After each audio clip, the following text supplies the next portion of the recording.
if you want to be a good runner, it doesn't happen overnight. You don't just fall out of bed one morning and say, oh, I'm going to go win a marathon. It doesn't happen that way. And so it's a gradual process.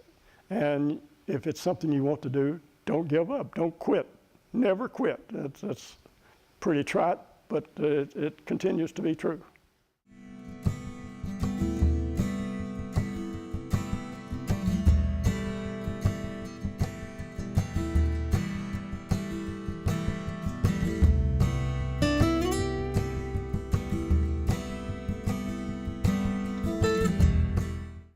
Dallas, this is such an honor for me because I have long admired you, and you are a real inspiration to folks in the running community all over the world, really.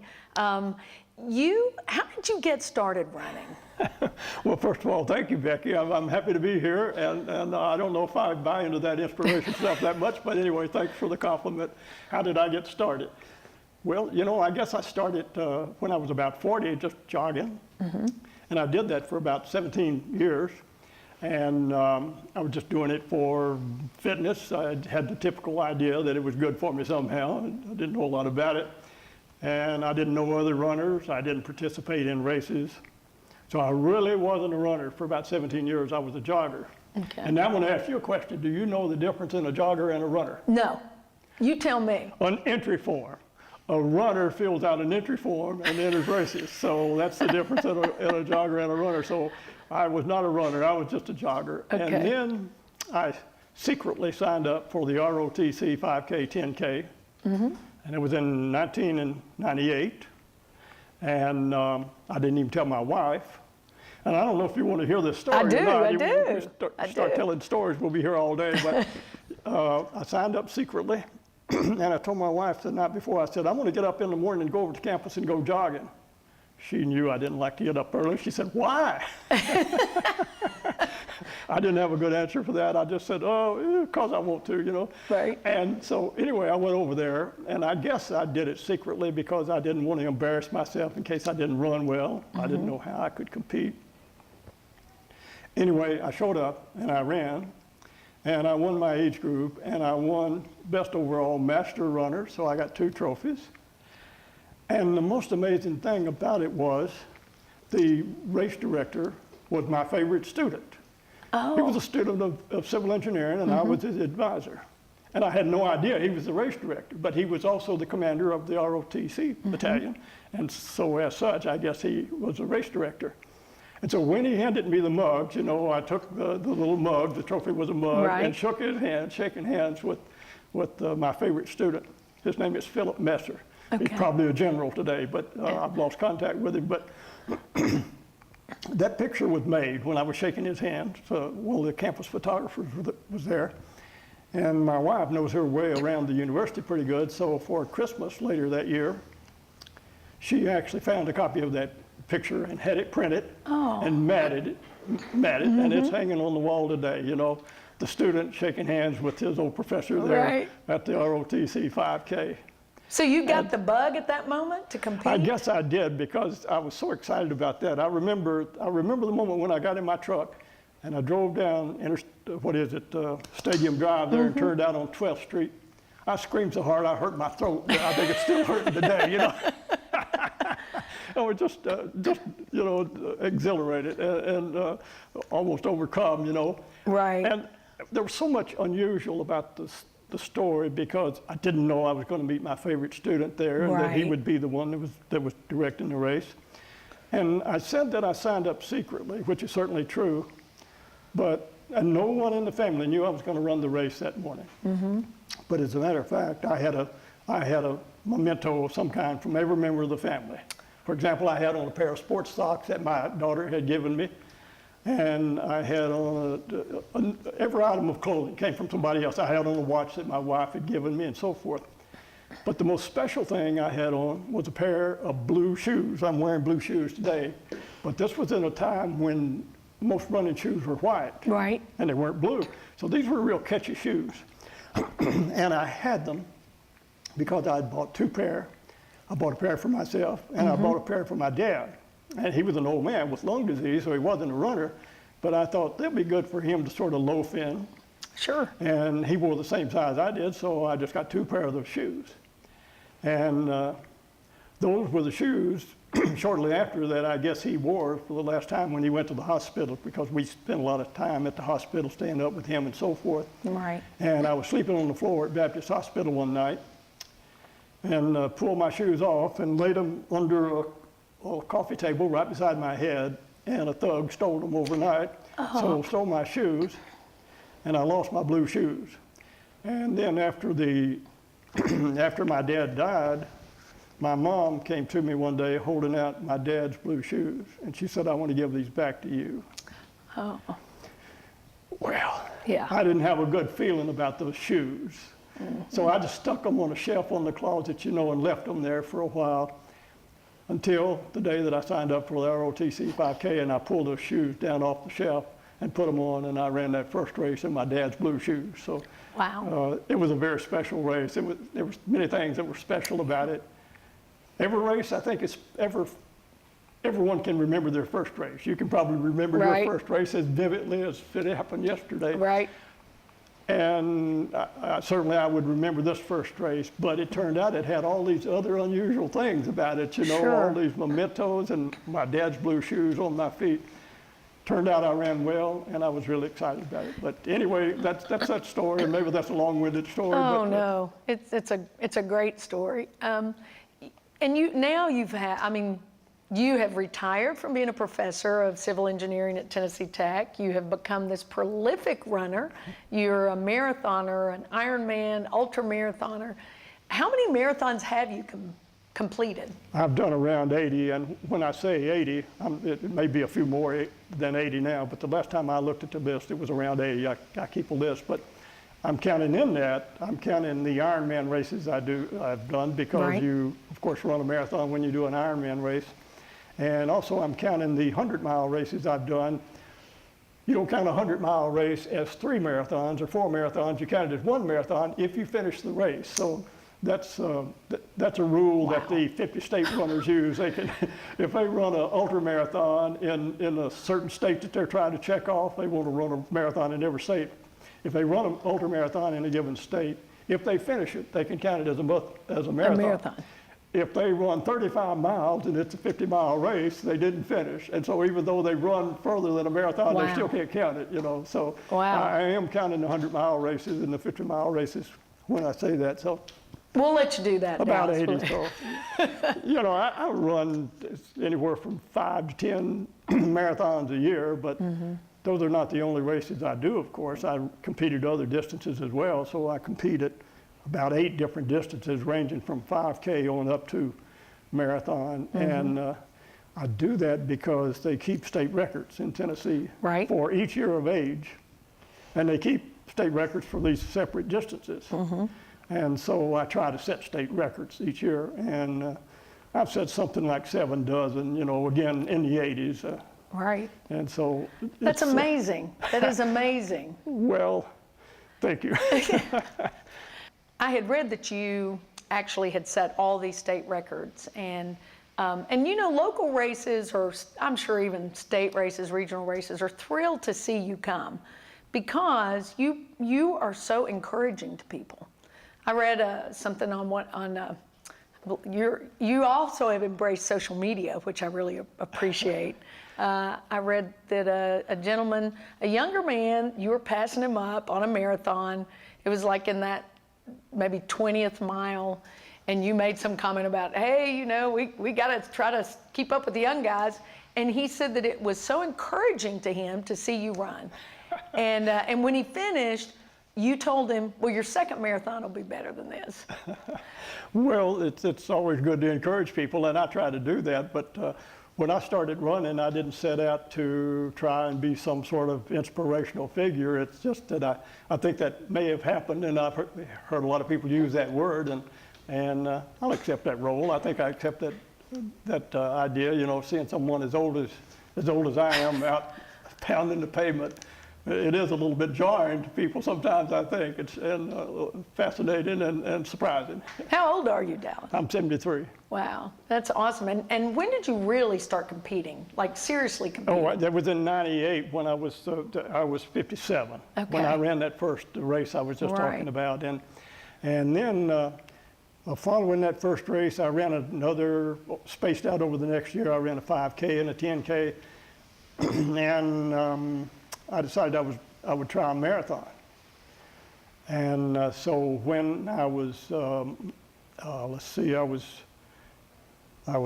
58, I guess. I ran a marathon in 1999 in March. So I ran a marathon, and it was so electrifying and so unusual and so out of the ordinary and so beyond anything I'd ever experienced before. It just sort of sent me on a new trajectory. And so that was in March of '99. In May of '99, I quit my job. And then in June, ran another marathon. And then in July, I ran another marathon, both of those in Iowa for some reason. And then I ran another marathon this one in Anchorage, Alaska. And I qualified for the Boston Marathon, which really shocked me because I wasn't planning on qualifying for the Boston Marathon. I knew that I wanted to eventually do that. And I felt like I was working in that direction. I was improving, and I was learning a little bit more about marathoning. But I didn't expect to do it in Anchorage. It was just another race that I went and ran.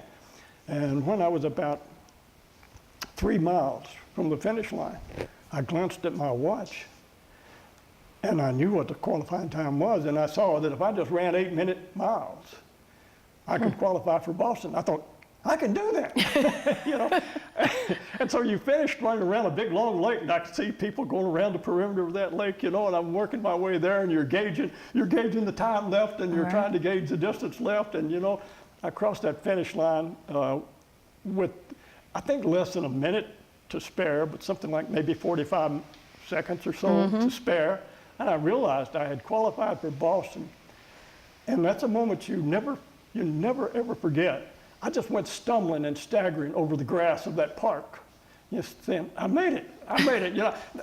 And I must have been like someone struck dumb or something, you know, just mumbling to himself and like an imbecile. But it was just one of those moments, you know, that you always remember, and it just grips you. And immediately I talked to one of the race officials there, and I said, I need evidence that. Back in those days, in the paper days, the Paleolithic paper days, you had to send in a paper application. I said, I need a letter from you saying that I ran this marathon at a certain time. And he immediately typed it out on his laptop. And so I came home. As soon as I got back to Tennessee, I sent an application to Boston. Now, how many times have you been at the Boston Marathon then? 6 times.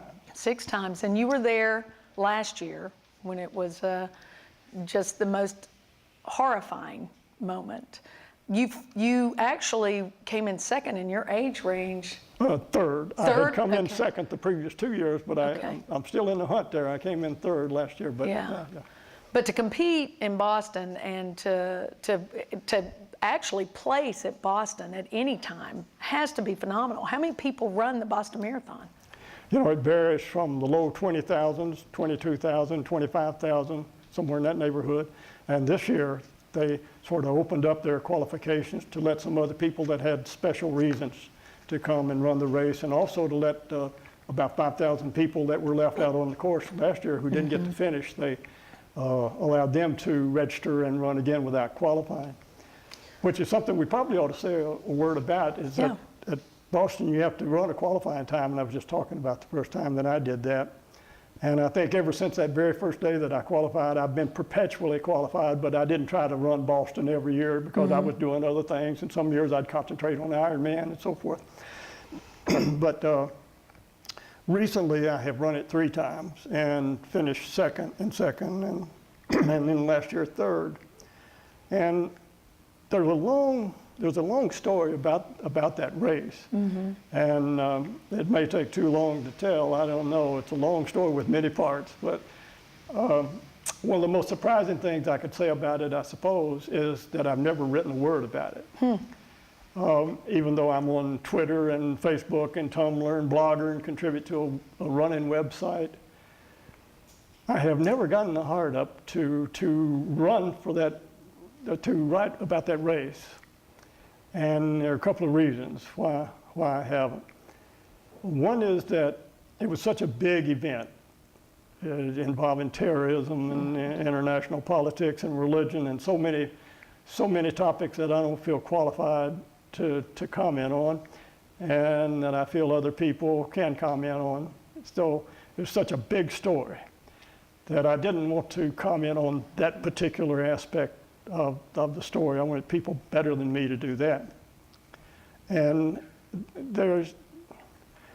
I think it was, I remember something that songwriter Neil Young said after 9/11. He wrote a song you've probably heard called Let's Roll, Right. about 9/11.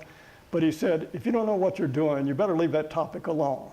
And so I guess that was the feeling I had about writing about Boston, about the big picture of the terrorist attack and so forth, was that I didn't know enough about what I was doing. Now, I could write my own story about what I experienced in the Boston Marathon, and about 25,000 other people could too. Right. Every marathoner has a story. If you don't believe it, just stop one after he's crossed the finish line and it'll just pour out. You just stand there and listen. And so, you know, I have my own story to tell, but I've never told that either, because I felt like it would be taking advantage of all the sentiment that was directed toward the people who were injured and who were killed. Right. Their story is a big story. My story is a little story. It's a valid story. It's a running story. And it's valid to tell, I think. But I've never wanted to do that, and I've never wanted to take advantage of the strong sentiment and the strong interest in last year's Boston Marathon to try to tell my own story. I want to ask you about your writing, because you're an incredible writer. You've written 2 books, you blog, you write for magazines, you write for online magazines. Why do you write about running? You know, I will say something surprising about running right here. And it is that I don't like running that well. I think I would rather walk than run.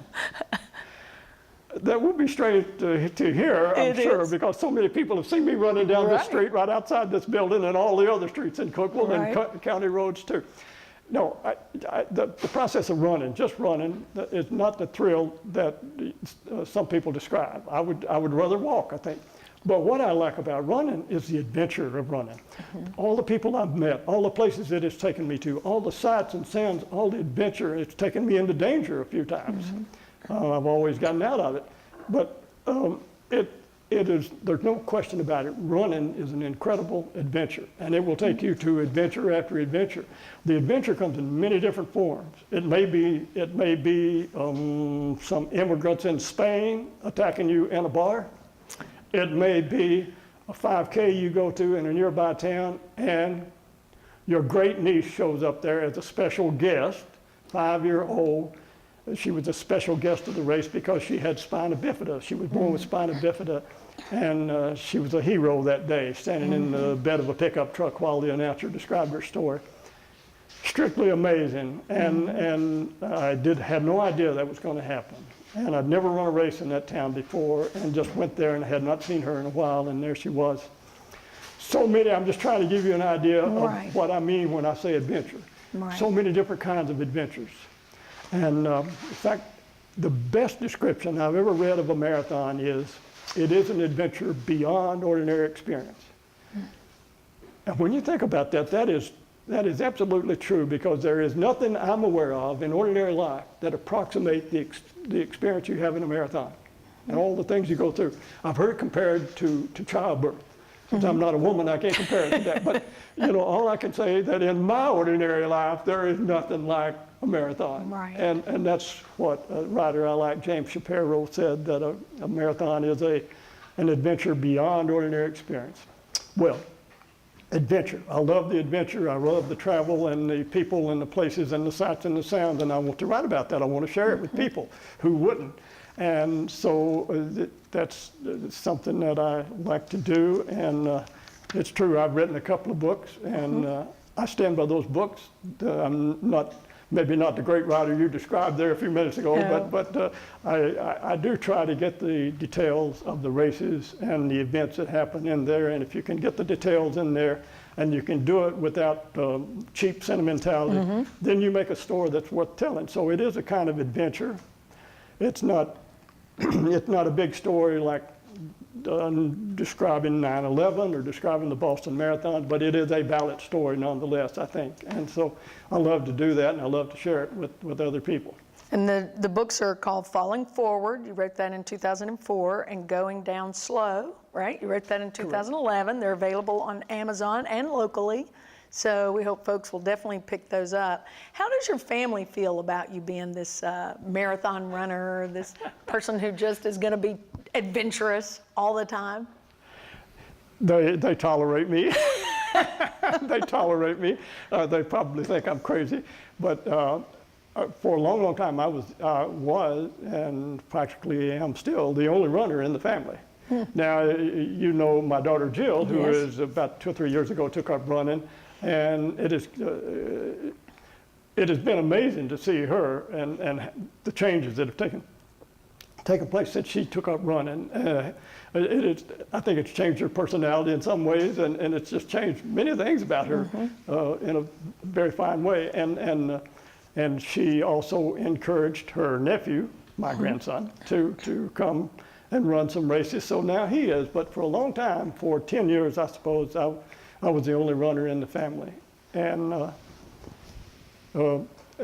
then the family supported it. They appreciated it and would give me gifts. My wife would buy me running gifts, you know, running shirts and running watches and whatnot. So they didn't understand it. I don't think anyone could understand it unless they did it, but they appreciated it at some level and tolerated me and supported me and gave me encouragement. So I didn't have to fight about it. Right, that's good. Is there a race you haven't done yet that you're anxious to do?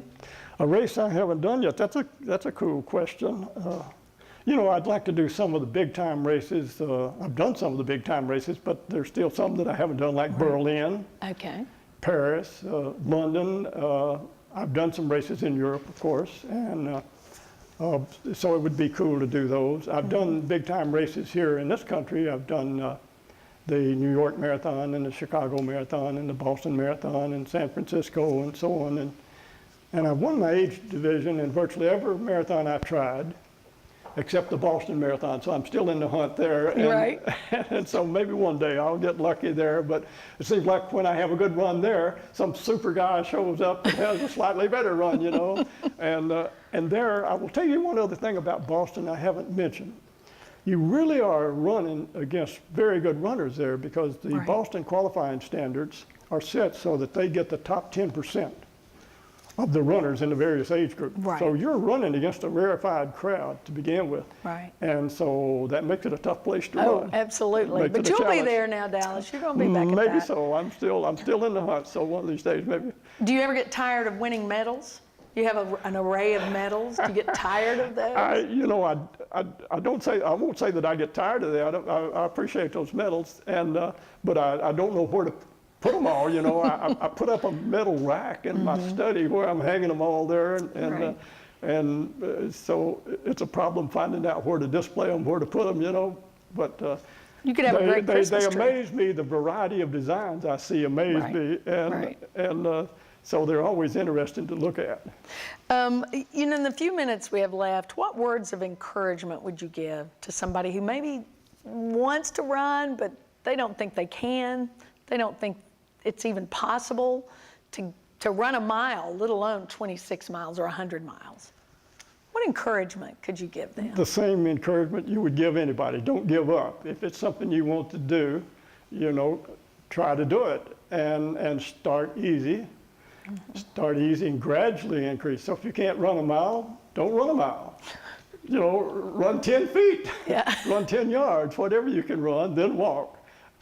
Then run a little bit more, then walk. And gradually over the days and weeks ahead, increase the amount of running compared to walking and so forth. So if you want to be a good runner, it doesn't happen overnight. You don't just fall out of bed one morning and say, oh, I'm going to go win a marathon. It doesn't happen that way. And so it's a gradual process. And if it's something you want to do, don't give up, don't quit, never quit. That's pretty trite, but it continues to be true. You're not going to quit. I know that. How long are you going to run? I don't know. I've thought about that a lot, actually. I don't know exactly what the end looks like. I don't know how, well, typically what happens to older runners is they get some kind of debilitating injury and have to give it up for that reason. Maybe then they start swimming or bicycling or walking or whatever. So you have to be, at my age, you have to be prepared for that to happen. And you'd be foolish if you weren't. And you'd be foolish if you hadn't thought about it. I don't know what the end looks like. I don't know when it will come. With my recent illness, it sort of knocked my Boston training in the head. Maybe I began to see one side of it, but that may not be the real end at all. That may just be a false end. So I don't know what the end looks like. But when it comes, I think I'll deal with it. I'll deal with it the same way I deal with hardships I experience in a race. You know, I will simply deal with it, and I'm not optimistic or pessimistic, but I'm just realistic about what happens. And when it comes along, it'll be a problem I'll deal with. In the meanwhile, I want to keep riding this horse, you know. Yeah, yeah. And I'm glad you are. Thank you, Dallas. This has been so much fun. I've loved it. I love you, and I appreciate you. Thank you, Becky. It was my great pleasure. I'm glad to be here. I'm so glad you invited me.